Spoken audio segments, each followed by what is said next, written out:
દાહોદ લોકસભા ચૂંટણીને લઈને જસવંતસિંહ ભાભોરે આજે લીમખેડા ખાતે નવીન કાર્યાલયનો શુભારંભ કર્યો હતો।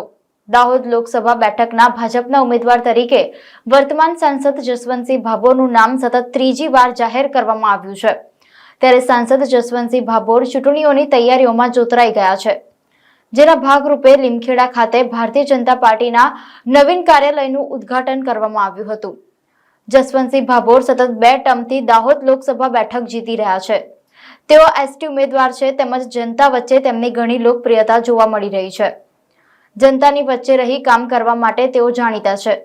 તેમને રિપીટ કરવામાં આવતા આ વખતે ભાજપ અહીં ભારે સરસાઈથી જીત મેળવશે તેમ માનવામાં આવી રહ્યું છે। ભારતીય જનતા પાર્ટીના કાર્યકર્તા તેમજ ગામે-ગામના આગેવાનો દ્વારા તેઓને ફૂલની માળા તેમજ ગુલદસ્તો આપીને શુભકામનાઓ પાઠવવામાં આવી હતી। કાર્યાલય ઉદ્ઘાટન કાર્યક્રમમાં જિલ્લા ભાજપ મહામંત્રી સ્નેહલ ધરિયા, ધારાસભ્ય શૈલેષ ભાભોર, તાલુકા ભાજપ પ્રમુખ રતનસિંહ રાવત સહિત પાર્ટીના વરિષ્ઠ કાર્યકર્તાઓ તેમજ હોદ્દેદારો ઉપસ્થિત રહ્યા હતા।